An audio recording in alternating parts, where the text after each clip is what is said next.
सभी हाथ जोड़ लेंगे, हम मंगलाचरण प्रारंभ करते हैं।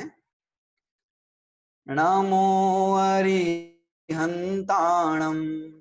नमो सिद्धाणं, नमो आयर्याणं, नमो वज्रायाणं, नमो लोये सवसाहूणम्। मोक्षमार्गस्य नेतारं, भेत्तारं कर्म भूभृतां, ज्ञातारं विश्वतत्त्वानां, वन्दे तद्गुणलब्धये। वीतराग और सर्वज्ञ परमात्मा को नमन करते हुए आचार्य उमा स्वामी देव ने यह तत्वार्थ सूत्र नाम का ग्रंथ लिखा है। इस तत्वार्थ सूत्र ग्रंथ के ऊपर कल से हमारी कक्षा, हमारा स्वाध्याय शुरू हुआ है और अत्यंत प्रसन्नता का विषय, सभी बहुत बढ़ चढ़कर रुचि पूर्वक जिनेंद्र भगवान की ये वाणी सुनने की इच्छा रख रहे हैं और गंभीरता से सुन रहे हैं, समझ रहे हैं। इसी प्रकार से आप ये महान तत्व ज्ञान सीखें, समझें, जिससे आपके दुखों का अंत हो। इसी भावना के साथ हम तत्वार्थ सूत्र जी ग्रंथ को सीख रहे हैं, पढ़ रहे हैं, समझ रहे हैं। कल हमने चर्चा की कि तत्वार्थ सूत्र ग्रंथ के ग्रंथकार कौन है, इसके रचयिता कौन है और इस तत्वार्थ सूत्र ग्रंथ में क्या है ना। ग्रंथ के बारे में समझा तो ग्रंथ को लिखने वाले के बारे में जाना। साथ ही हमने ये भी समझा कि इस ग्रंथ की कौन कौन सी टीकाएं की गई है। तो ग्रंथ और ग्रंथकार के परिचय के विषय में कल हमने जाना। आज हम इस ग्रंथ का जो मंगलाचरण है, उस मंगलाचरण के ऊपर हमारी चर्चा करेंगे। जो मंगलाचरण बहुत ही गंभीर भावों से भरा हुआ है, बहुत ही सुंदर और श्रेष्ठ मंगलाचरण आचार्य उमा स्वामी देव ने इस तत्वार्थ सूत्र ग्रंथ का लिखा है।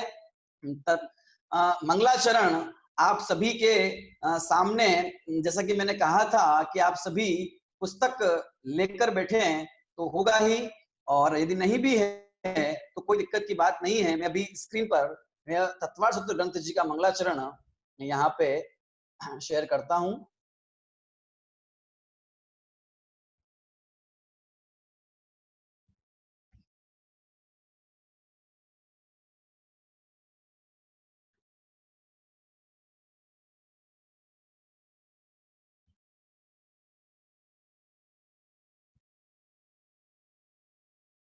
देखिए, ये आपकी स्क्रीन पर मंगलाचरण तत्वार्थ सूत्र ग्रंथ का आ गया है।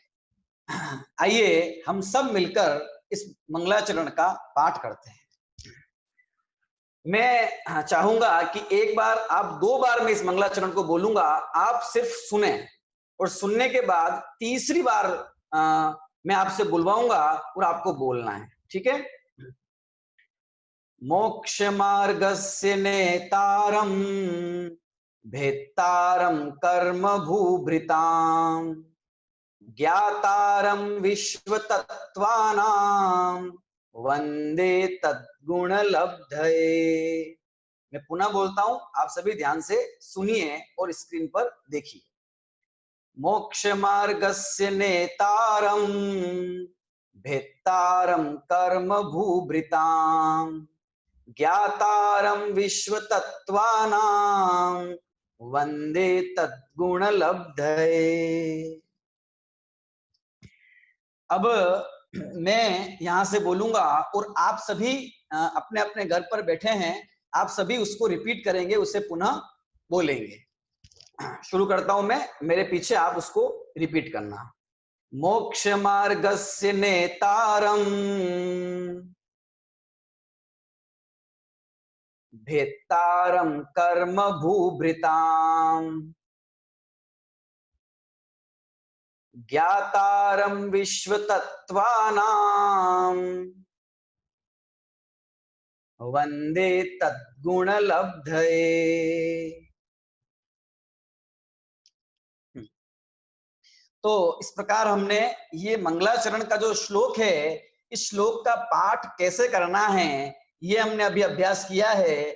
आप घर पर दिन में, रात में, है ना, जैसे आपको समय मिलता है वैसे रोज इस मंगलाचरण का पाठ कीजिए और इसको शुद्धता से उच्चारण कीजिए। ठीक है, शुद्धता का बहुत महत्व है और हम ये प्रयास करें कि मंगलाचरण और सारे तत्वार्थ सूत्र के जितने भी ग्रंथ हैं, जितने भी सूत्र हैं, हम उनका शुद्धता पूर्वक पाठ करेंगे।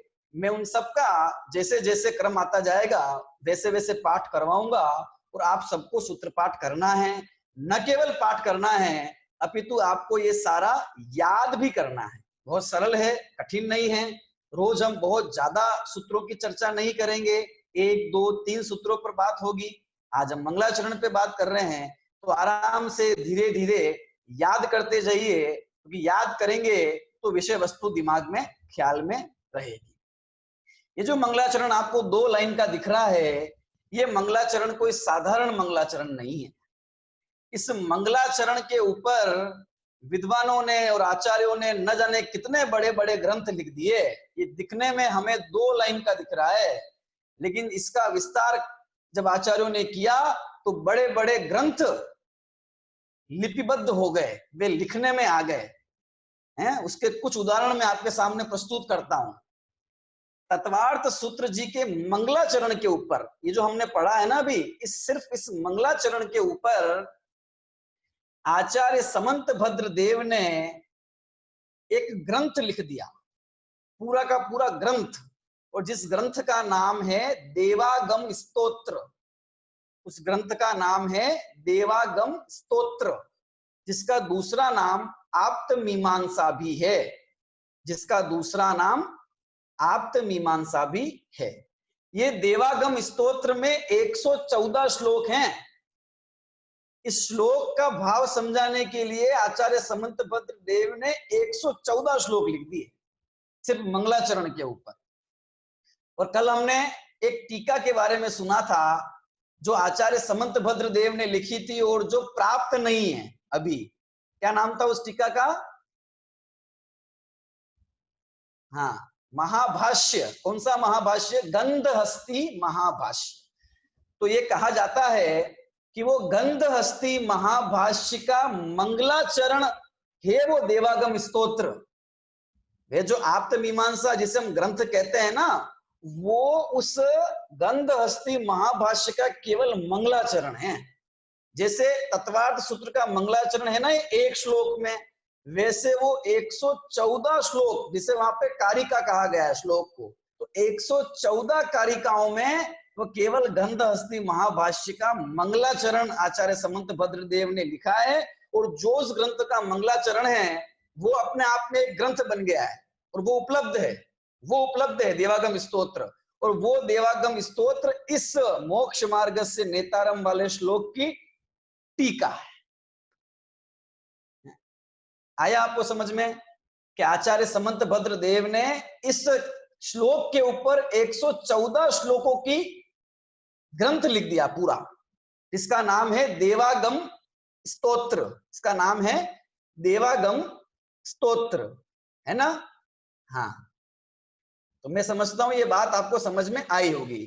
अब चलते हैं आगे। अब वो जो देवागम स्तोत्र लिखा ना आचार्य समंत भद्र देव ने, जिसका दूसरा नाम आप्त मीमांसा भी है, उस देवागम स्तोत्र के ऊपर आचार्य अकलंक देव, जिनके बारे में हम कल भी पढ़ के आए हैं, है ना, उन आचार्य अंकलंक देव ने उस देवागम स्तोत्र के ऊपर, जो कि इस मंगलाचरण के ऊपर लिखा गया है, अष्टशती नाम की टीका लिखी। अष्टशती नाम की टीका लिखी। उसका नाम अष्टशती क्यों है? अष्ट मतलब 8 और शती मतलब 100, जिसमें 800 श्लोक हैं, उसे अष्टशती। तो उस देवागम स्तोत्र के ऊपर आचार्य अकलंक देव ने 8वीं शताब्दी में विक्रम की क्या लिखा? 800 श्लोक प्रमाण टीका लिखी, है ना। आप ये भी कह सकते हो कि इस मंगलाचरण के ऊपर आचार्य अकलंक देव ने 800 श्लोक प्रमाण टीका लिखी। अब और सुनिए, उनके बाद आचार्य विद्यानंदी देव हुए 9वीं शताब्दी में, जिन्होंने भी मंगला तत्वार सूत्र पे टीका लिखी थी, वही आचार्य विद्यानंदी देव। उन्होंने उस अष्टशती ग्रंथ के ऊपर, जो कि आचार्य अकलंक देव ने लिखा था, उस अष्टशती ग्रंथ के ऊपर अष्टसहस्री नाम की टीका लिखी। क्या नाम था टीका का? अष्टसहस्री। क्या अर्थ हुआ इसका? अष्ट मतलब 8 और सहस्री मतलब 1000। 8000 श्लोक प्रमाण, 8000 श्लोकों की टीका उस पर, उस अष्टशती ग्रंथ पर आचार्य विद्यानंदी देव ने लिखी। तो आपको ये समझ में आ गया कि ये मंगलाचरण का कितना महत्व है, कि इस मंगलाचरण के ऊपर 114 श्लोकों की टीका तो आचार्य समंतभद्र देव ने लिखी, देवागम स्तोत्र। और उस आप्त मीमांसा या देवागम स्तोत्र के ऊपर 800 श्लोकों की टीका अष्टशती नाम से आचार्य अकलंक देव ने लिखी। ठीक है। और उस अष्टशती ग्रंथ के ऊपर आचार्य विद्यानंदी देव ने 8000 श्लोक प्रमाण अष्टसहस्री नाम की टीका लिखी। अब समझ लीजिए कि इस ये मंगलाचरण जो 2 पंक्ति में दिख रहा है, इसका सार कितना है, इसका कितना महत्व है, कि इस पे इतने बड़े बड़े आचार्यों ने इतनी बड़ी बड़ी गंभीर टीकाएं लिखी, और जिन टीकाओं के अंदर संपूर्ण जैन शासन का सार भरा हुआ है। ये दिखने में ये 2 पंक्तियां, ये संपूर्ण जैन शासन का सार है। ये क्या है इस श्लोक में ऐसा, इसमें ऐसा क्या बताया है, जरा हम भी तो समझें, जरा हम भी तो जाने कि जिसके ऊपर आचार्यों ने इतना बड़ा काम कर दिया, हम भी इस श्लोक को समझते हैं, इसके अर्थ को समझते हैं और इसके भाव को समझते हैं। एक बार हम सब मिलकर पुनः इस श्लोक का पाठ करेंगे। सभी देखिए, आपकी स्क्रीन पर ही है। मोक्ष मार्गस्य नेतारम भेत्तारम कर्म भूभृताम ज्ञातारम विश्व तत्वानाम वंदे तद्गुण लब्धये। आइए अब हम चलते हैं श्लोक की तरफ। ठीक है। देखिए, मेरा ये प्रयास रहेगा कि मैं जो भी शब्द श्लोक में आते हैं, चाहे आगे सूत्रों में आए, एक एक शब्द का भाव और उसका अर्थ बताने का प्रयास करूंगा। और हम शब्द टू शब्द, अक्षर से अक्षर चलेंगे और उस एक एक अक्षर और एक एक श्लोक का एक एक शब्द का अर्थ समझेंगे और फिर उसका भाव समझेंगे। इसके पीछे मेरी ये भावना है कि जब जब भी हम मंगलाचरण का या तत्वार्थ सूत्र जी का पाठ करें, तब तब हमें उस शब्द का अर्थ बराबर ख्याल में आए, और न केवल उसका अर्थ ख्याल में आए, अपितु उसका भाव भी हमारे मस्तिष्क में सदा बना रहे, सदा बना रहे। इसलिए हम शब्द टू शब्द, वर्ड टू वर्ड चलेंगे, और आपको इससे समझने में जरा भी दिक्कत नहीं होगी और बहुत आराम से समझ में आएगा। हाँ, टीकाओं की हमने चर्चा की है। टीका के बारे में मैंने कल भी आपको बताया था। टीका मतलब किसी दूसरे लेखक या आचार्य की लिखी हुई ग्रंथ के ऊपर विस्तार से उसको समझाना, उस पर विस्तार से चर्चा करना। तो जिस ग्रंथ में किसी दूसरे ग्रंथ के ऊपर विस्तार से चर्चा की जाए, उसे ही टीका कहा जाता है। ठीक है। आइए हम अब एक एक शब्द की तरफ चलते हैं। सबसे पहले आप बिल्कुल ध्यान से इस मंगलाचरण के एक एक शब्द को देखिए। संस्कृत एक संश्लिष्ट भाषा है। उस भाषा के अंदर जितने शब्द नियम के अनुसार जुड़ सकते हैं, उन्हें संधि करके जोड़ दिया जाता है, और संधि करने पर वे शब्द कुछ अलग प्रकार के दिखते हैं। तो हम उनका संधि विच्छेद करेंगे। जो शब्द बहुत लंबे लंबे दिखते हैं, हम उन्हें थोड़ा तोड़ के पढ़ेंगे, जिससे हमें एक एक शब्द समझने में आसानी हो। तो आइए पहली पंक्ति पे चलते हैं। स्क्रीन पर आपके मंगलाचरण लिखा हुआ है, और आप बिल्कुल ध्यान से देखें। आपके पास पुस्तक है तो आप वहां भी देख सकते हैं। और अगर आप नोटबुक और डायरी आपने बनाई है और वहां लिख रहे हैं, बहुत अच्छी बात है। मोक्ष मार्गस्य नेतारम। ठीक है, ये ऐसा ही है। आगे भेत्तारम कर्म डैश भूभृताम। कर्म डैश भूभृताम। ठीक है, नीचे आइए सेकेंड लाइन में, ज्ञातारम, इसको ऐसा ही लिखिए, विश्व डैश तत्वानाम, विश्व डैश तत्वानाम। अब आगे आइए, वंदे, वंदे, इसको ऐसा ही हाँ समझिए, और तद्गुण, तद्गुण, ठीक है, इसके बाद डैश, तद्गुण डैश लब्धे, तद्गुण डैश लब्धे। ठीक है, तो ये हमने इस श्लोक को थोड़ा सा विस्तृत कर दिया है ना, जो शब्द जुड़े हुए थे हमने उनको तोड़ दिया, जिससे हमको एक एक शब्द को समझने में आसानी हो। तो आइए हम चलते हैं पहली लाइन के अर्थ की तरफ। है ऐसा ऐसा इस सूत्र में, ऐसा इस श्लोक में है क्या कि जो आचार्यों ने इतनी बड़ी बड़ी टीकाएं लिखी, इस श्लोक के अंदर भगवान के बारे में बताया है कि वे भगवान है कैसे, कौन है वो भगवान, क्या है उन भगवान के गुण, और वे भगवान कैसे बने, और उन भगवान के पास मैं क्यों जाऊं, क्यों करूं मैं उनकी पूजा, क्यों करूं मैं उनकी वंदना, क्यों करूं मैं उनकी भक्ति। उन भगवान के बारे में बताया है श्लोक के अंदर कि कौन है भगवान और क्यों हम जाते हैं भगवान के पास। ये बात इन दो पंक्तियों में बताइए। तो आइए हम समझते हैं। चलिए पहला पंक्ति और उसके पहले चरण की ओर हम चलते हैं। ठीक है, ये श्लोक है, कल भी मैंने आपको बताया था कि श्लोक वह होता है जिसमें 32 अक्षर होते हैं। तो इसकी पहली लाइन में 16 अक्षर हैं और नीचे वाली लाइन में भी 16 अक्षर हैं। एक श्लोक के 4 पाद होते हैं या 4 चरण होते हैं, यानी कि उसके 4 हिस्से होते हैं। चरण मतलब उसका हिस्सा, पाद मतलब उसका 1/4 भाग, क्वार्टर। ठीक है, तो पहला चरण जहां पे 8 शब्द पूरे हो जाए वो पहला चरण, उसके बाद जहां 8 शब्द पूरे हो जाए वो दूसरा चरण, उसके बाद जहां 8 शब्द पूरे अक्षर 8 अक्षर पूरे हो जाए वो तीसरा चरण, और अंतिम के 8 अक्षर जहां पूरे हो जाए वो चौथा चरण कहलाता है। ठीक है, इस प्रकार से 8 गुणित 4 32 अक्षरों का श्लोक होता है। तो आइए हम इसके पहले चरण की ओर चलते हैं।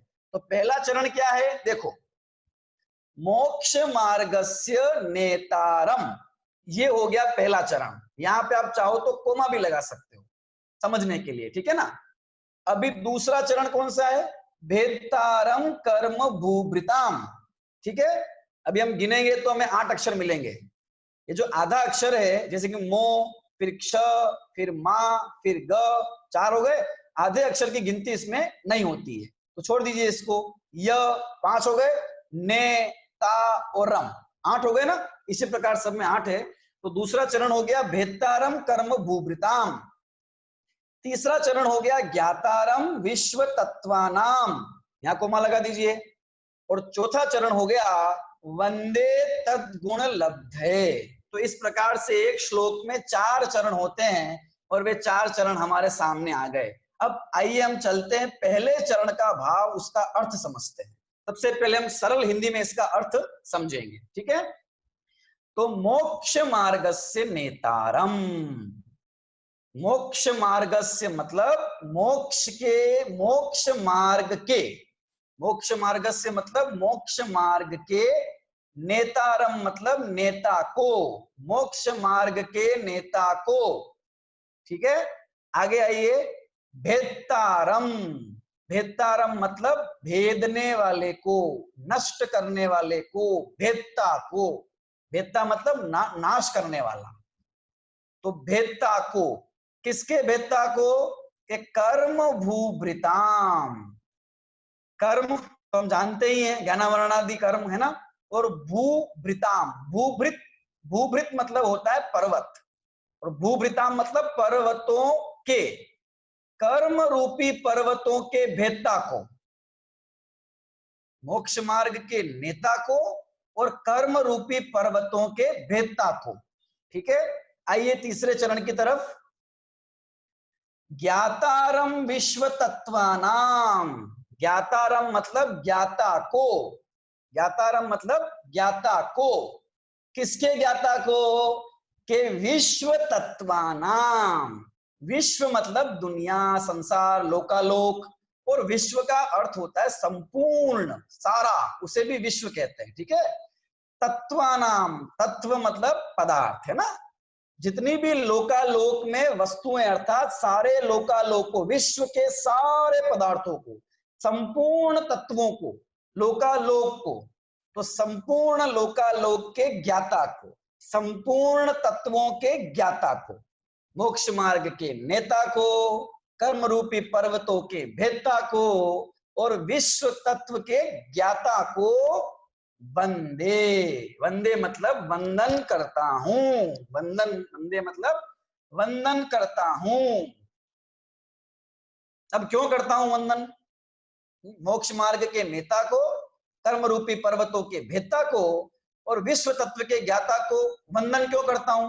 कि तद्गुण लब्धये। तद्गुण लब्धये। तद्गुण मतलब वह गुण, वह गुण, लब्धये मतलब प्राप्त करने के लिए, वह गुण प्राप्त करने के लिए। क्या गुण? कौन से गुण? के जो गुण, ये 3 गुण, मोक्ष मार्ग का नेता होना, कर्म रूपी पर्वतों का भेदता होना, और विश्व तत्व का ज्ञाता होना, इन 3 गुणों की प्राप्ति के लिए मैं उन्हें नमन करता हूं, वंदन करता हूं। ठीक है, ये हमने शब्द टू शब्द इस श्लोक का अर्थ समझा है। ये तो सामान्य अर्थ हुआ, अब इसका भावार्थ जो है वो बड़ा गहरा है। ठीक है, इतना आपको समझ में आ गया होगा, मैं समझता हूं। कक्षा के अंत में प्रश्नोत्तर का सत्र हम चलाएंगे, तो वहां आपको आज की विषय वस्तु के बारे में जो पूछना हो आप पूछ सकते हैं। ठीक है, तो मोक्ष मार्ग के नेता को, कर्म रूपी पर्वतों के भेदता को, और विश्व तत्वों के ज्ञाता को मैं उनके समान गुणों की प्राप्ति के लिए, मैं उन गुणों की प्राप्ति के लिए वंदन करता हूं। तद गुण, उसके गुणों की प्राप्ति के लिए। किसके? कि जो मोक्ष मार्ग का नेता है, जो कर्म रूपी पर्वतों का भेदता है, और जो विश्व तत्वों का ज्ञाता है, उसके गुणों की प्राप्ति के लिए मैं उसे नमन वंदन करता हूं। कौन है वो? कि वो भगवान है, वो है भगवान। ठीक है, जिसे हम भगवान कहते हैं, जिसे हम आप्त कहते हैं, जिसे हम देव कहते हैं, वो देव है वो। अब उन देव के कौन कौन से गुण होते हैं उनकी चर्चा होगी, जो हमें समझनी है। कि भगवान के पास हम जाते हैं ना, रोज दर्शन करते हैं और भगवान को याद करते हैं, हे भगवान, हे भगवान, ऐसा करते हैं ना बात बात में। हे कौन वो भगवान, क्या है उनके पास, जाते क्यों है मंदिर में, क्या मिलता है मंदिर में जाने से, और क्यों करते हैं भगवान के दर्शन, वो सब बातें इस श्लोक में बताइए। ठीक है, आ जाइए पहले वाले चरण के ऊपर। मोक्ष मार्ग से नेतारम, मोक्ष मार्ग के नेता को। कौन है भगवान? क्या है भगवान? कि वे मोक्ष मार्ग के नेता हैं। नेता का अर्थ क्या होता है? देखिए, नेता शब्द संस्कृत का है और नी धातु से बनता है। संस्कृत में धातु है नी, धातु का मतलब होता है वर्ब, मूल क्रिया, जिससे दूसरे शब्द और क्रियाएं बनती है।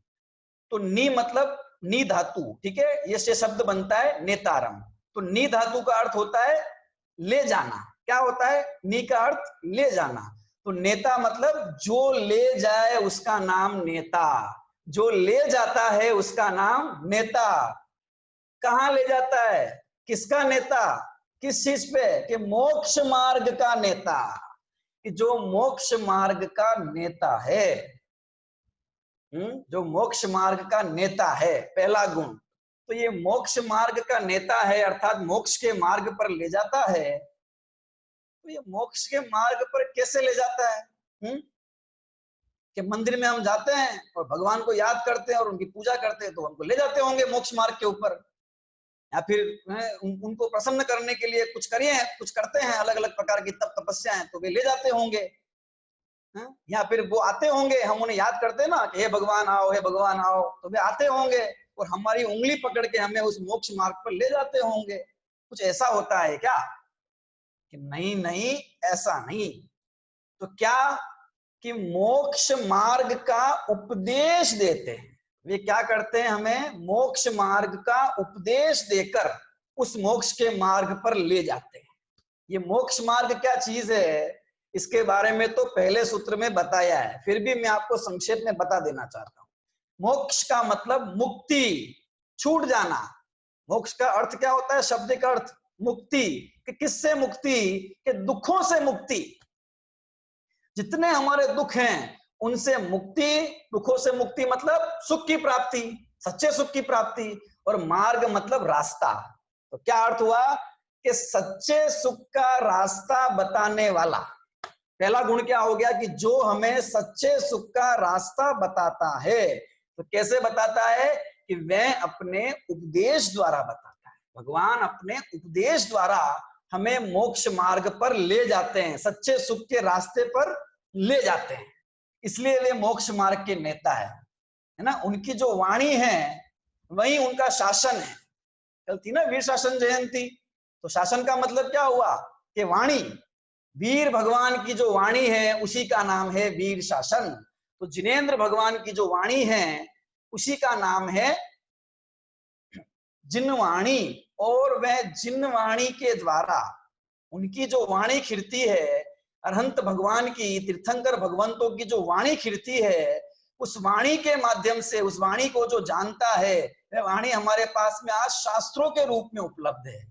ये जिनवाणी जिसका हम स्वाध्याय कर रहे हैं ना, तत्वार्थ सूत्र, ये भी उस भगवान की वाणी का ही अंश है। तो ये जिनवाणी है, ये है मोक्ष का मार्ग बताने वाली वाणी। ठीक है ना। तो अपनी वाणी के माध्यम से मोक्ष के मार्ग पर, सच्चे सुख के रास्ते पर जो ले जाते हैं, इसको हम एक शब्द में कहे तो हम ये कह सकते हैं कि वे हितोपदेशी। अर्थात मोक्ष का उपदेश देते हैं मतलब हित का उपदेश देते हैं। हमारे भला किसमें, सुख में। और सच्चा सुख किसमें, कि मोक्ष में। तो जो मोक्ष के मार्ग का उपदेश दे वो मोक्ष मार्ग का नेता। तो हित का उपदेश देने वाले अर्थात हितोपदेशी हैं। पहला गुण क्या हो गया, हितोपदेशीपना। ठीक है। अभी चलते हैं हम दूसरे चरण की ओर। यहां उनके दूसरे गुण की बात की गई। ठीक है। दूसरा गुण क्या है, देखिए, भेत्तारम कर्म भूभृताम। भेत्तारम कर्म भूभृताम। भेत्तारम मतलब भेदने वाले को, नष्ट करने वाले को। किसको नष्ट किया उन्होंने, कर्म रूपी पर्वतों को नष्ट करने वाले। ठीक है। ये कर्म क्या है कर्म।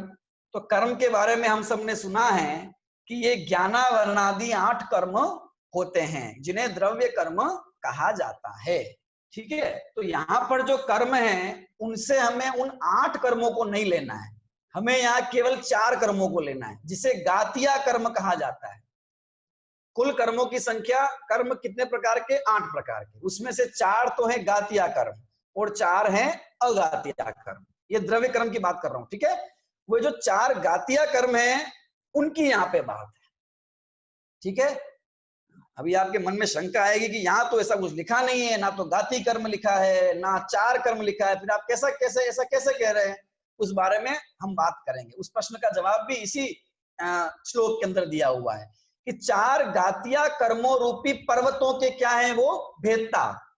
सीधा अर्थ ये है कि जिन्होंने 4 गातिया कर्मों का नाश कर दिया है।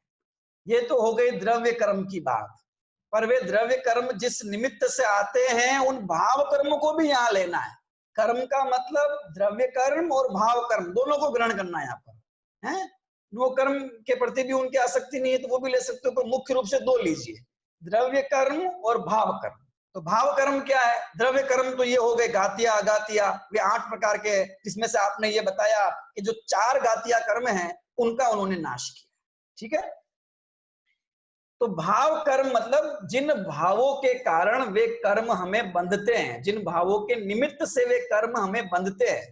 तो वे भाव क्या है कि मोह, राग, द्वेष आदि। राग, द्वेष, मोह, क्रोध, मद, माया, लोभ, हिंसा, झूठ, चोरी, कुशील, परिग्रह आदि जितने भी विकारी भाव हैं और मिथ्यात्व है, उसे भाव कर्म कहा जाता है। तो आपने क्या किया कि द्रव्य कर्म, चार घातिया कर्म और भाव कर्म की मोह राग द्वेष, इन सब को भेदता, नष्ट कर दिया, इन सब के नाश करने वाले हो। अब जब राग का अभाव हो गया, मोह का अभाव हो गया, द्वेष का अभाव हो गया, तो वे क्या कहलाएंगे?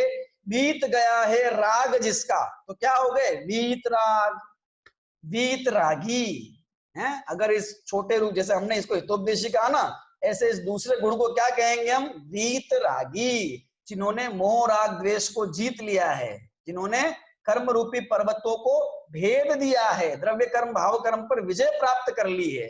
वे कौन है? कि वे वीतरागी, उनका राग चला गया ना, है ना, वीतरागी। ठीक है, तो वीतरागी दूसरा गुण हो गया। पहला गुण हो गया हितोपदेशी, दूसरा गुण हो गया वीतरागी। अभी तीसरी लाइन में आई है, ज्ञातारम विश्व तत्वानाम। ज्ञातारम मतलब ज्ञाता मतलब जानने वाला, ज्ञातारम मतलब जानने वाले को, ज्ञाता जानने वाला, किसका जानने वाला?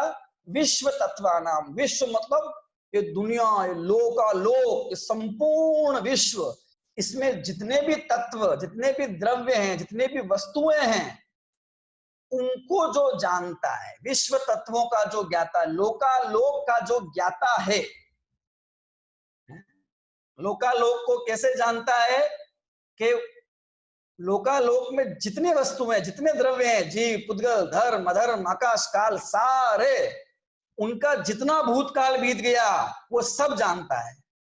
जो जो उन सब का वर्तमान चल रहा है वो सब जानता है, और जो कुछ उनका भविष्य होगा उन सबको जानता है।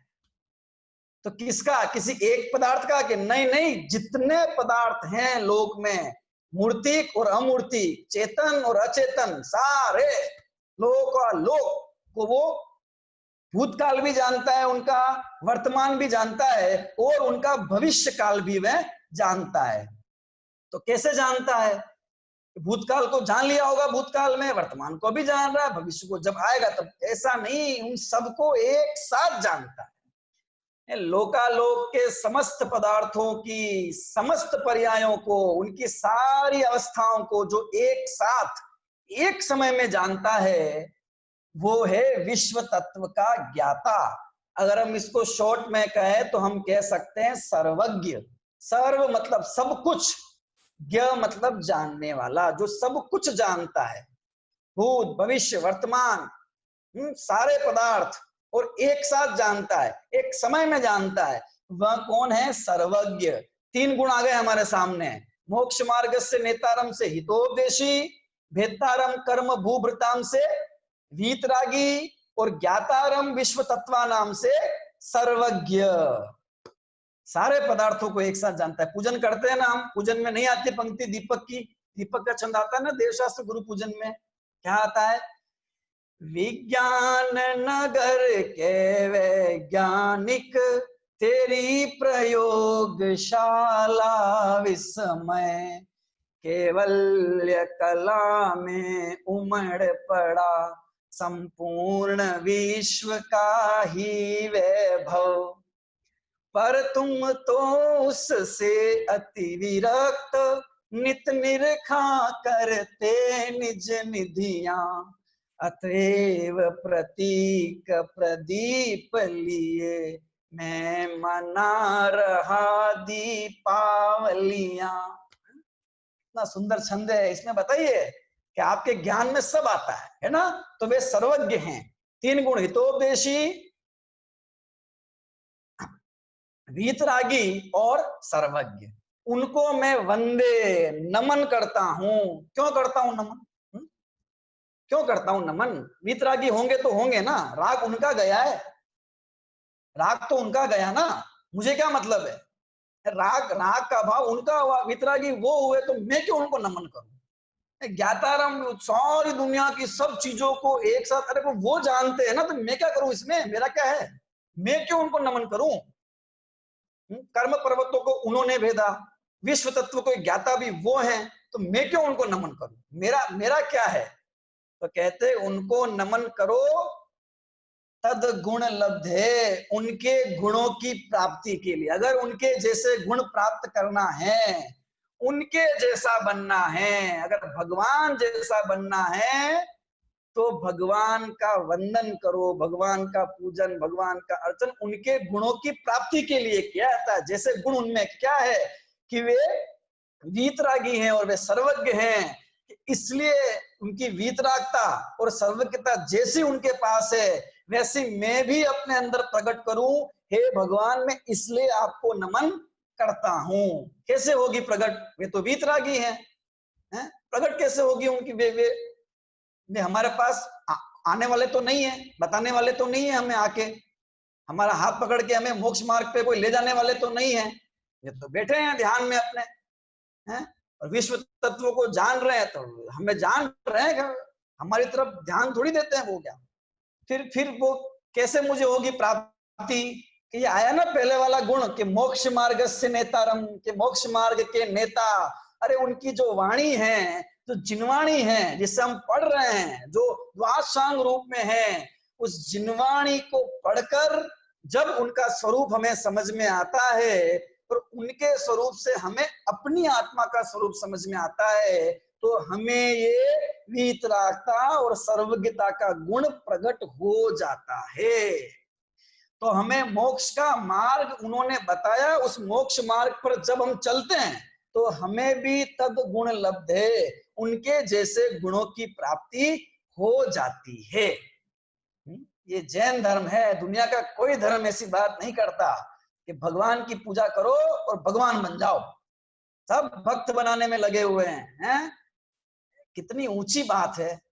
भगवान की पूजा क्यों करनी? कि इसलिए करनी, उनके दर्शन क्यों करने? कि इसलिए करने कि हम भी भगवान बन जाएं। और भक्त भगवान बन सकता है, उसकी विधि भगवान नहीं बताई है, उसकी वाणी में मोक्ष मार्ग से नेतारम आया ना, यहाँ पर हितोपदेश, हित का उपदेश दिया, और हम भी वितरागी हो जाएंगे, हम भी सर्वज्ञ हो जाएंगे, हम भी उनके समान अनंत सुखी हो जाएंगे। ये जैन दर्शन केवल भक्त बनने की बात नहीं कहता, ये तो भक्त से भगवान बनने की बात कहता है। और ये केवल नर बनने की बात नहीं कहता, ये तो नर से नारायण बनने की बात कहता है।